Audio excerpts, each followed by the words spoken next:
Dobry wieczór, przyjaciele.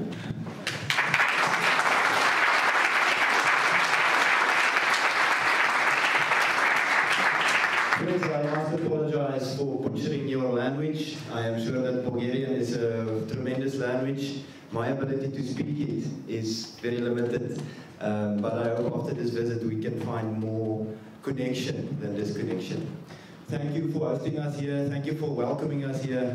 Thank you for the opportunity to tell the story of Orania here in front of a full hall of people. Orania is a home. Without a home, you cannot have a people. So those people denying others their homes are denying a people their existence. South Africa has a unique set of circumstances. It's not going particularly well in South Africa.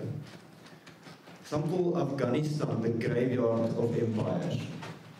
One of my friends say that South Africa is the laboratorium of empire.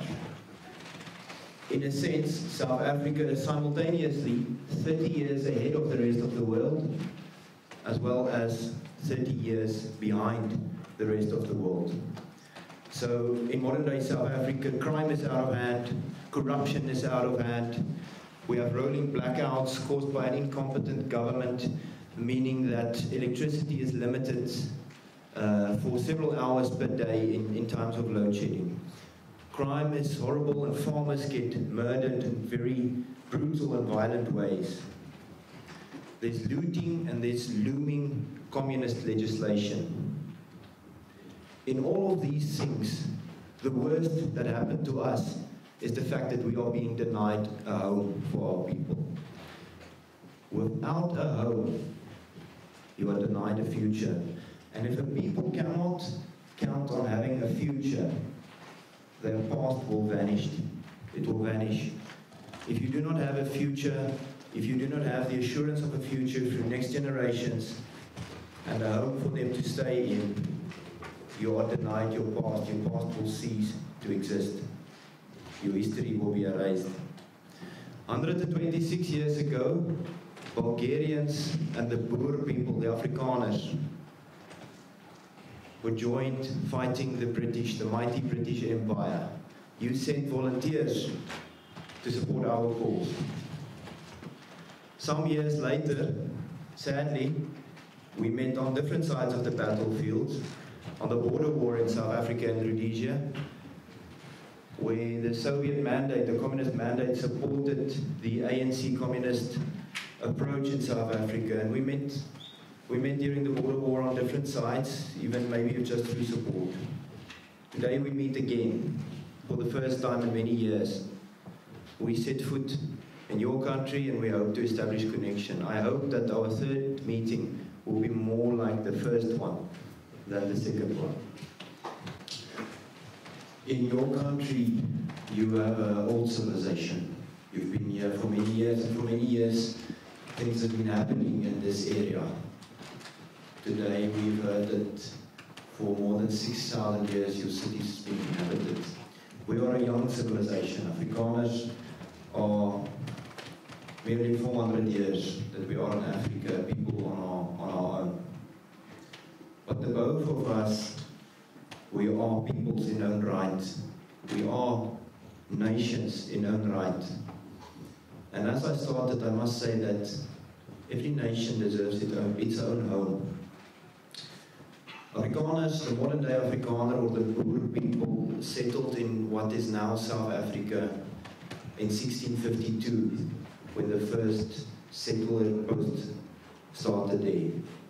Very soon, our ancestors decided to move away from the governmental spheres of influence of their time into the depths of Africa to be farmers and to look after themselves because they prioritized freedom more than anything else.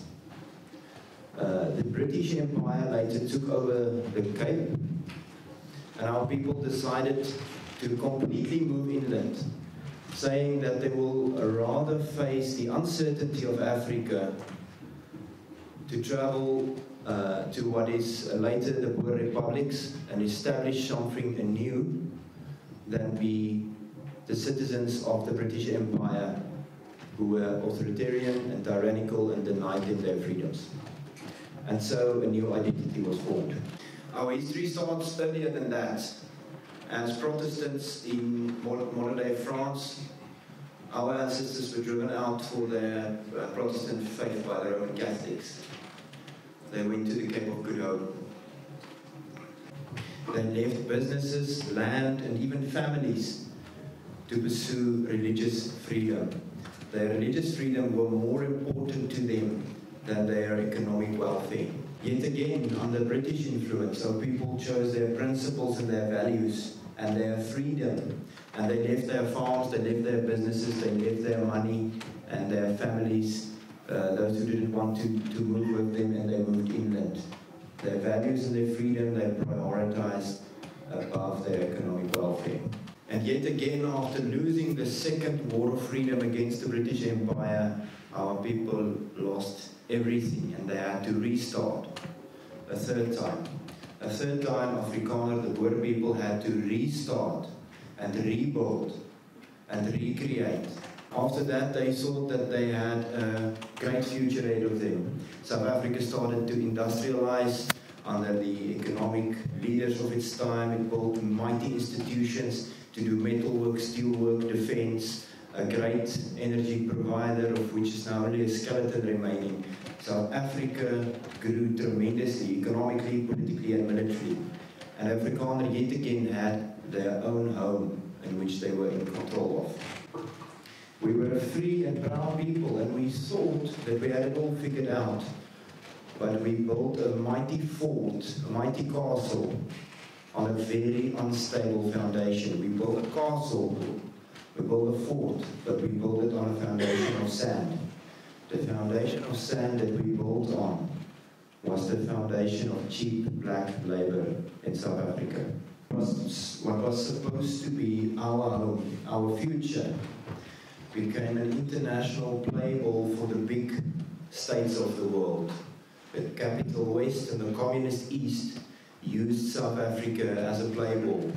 International pressure on our country mounted, but it was the internal problems that finally left South African Afrikaners, the Boers, homeless, without a home. It was the fact that we found out that demographics is destiny, and we were maintaining and facilitating a situation where we are a smaller and smaller minority, and the people who did all our work were a greater and greater majority.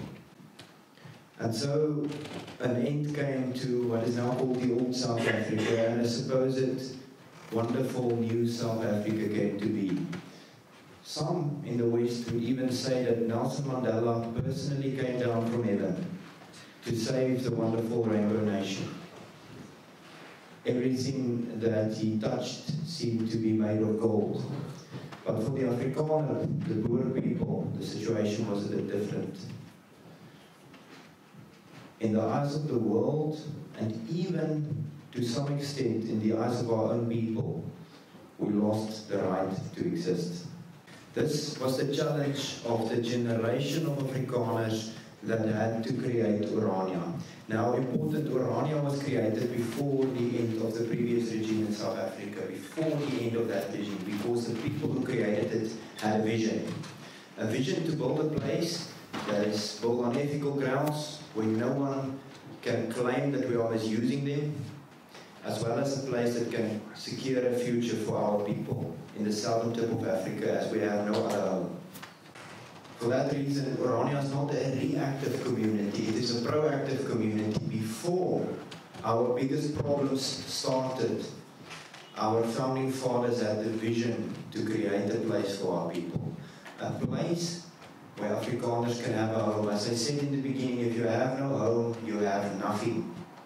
And they had a vision to start. And they had one very important realization. Demographics is destiny. So on the one hand, you have South Africa. South Africa is not really a country. South Africa is an empire. It is an empire where many different peoples, many different languages, many different religions, and many different worldviews are forced into one entity. The English tried to rule that one empire and they failed. The Afrikaners then tried, and that also did not work. And finally, the communist ANC is trying to rule over it, and they are also, maybe most spectacularly of all, failing in this endeavor. So you have this empire, dysfunctional empire not working, where crime and corruption, the provision of electricity, the safekeeping of people, none of the basic rights can be guaranteed. And now, in order to keep their voter base happy, the current regime is pushing more and more and more communist legislation, such as the expropriation of property without compensation, something that you here in Bulgaria knows full well. And on the other hand, you have the community of Orania starting with something new. So on this side you have Orania, a small community, a very small and new community in the sense that we are still fragile and still growing, but also a community with very large potential as a solution not only for the Boer people of South Africa, but for conservative communities around the world to use to build their own self-determination. One community holding out against a rapidly changing South Africa. So how do we maintain Orania? Well, in Orania we learned that it is a principle that you must build something sustainable rather than something fast. In Orania we realized if we want to get to a situation where no one can claim that they've built our home for us, every bit of our economic activity, every bit of our work, whether that be constructing houses, whether that be scrubbing the toilets, building the schools, or everything that we do, we need to do with our own hands.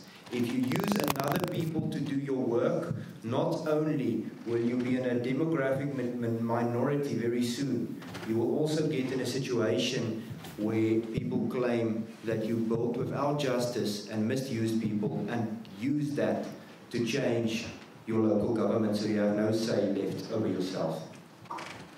In the capital of South Africa, one of the three capitals, Pretoria, the majority of Afrikaners live. But they are not a majority in Pretoria. Other nations are the majority in Pretoria. In Orania, the minority of Afrikaners live, the Boer people. But in Orania, we are a majority in our own space. So then, what is the challenges that Orania face? Well, we have to start something from nothing. We have to build an economy. We have to move people to settle in our area, which is a very dry and arid, semi-desert area. But the most important challenge that we face is we must give our people a home. The biggest thing of the communist mindset is to deny you a home, whether that be through expropriating your property or denying the home that you have in here and in here, where your culture lives.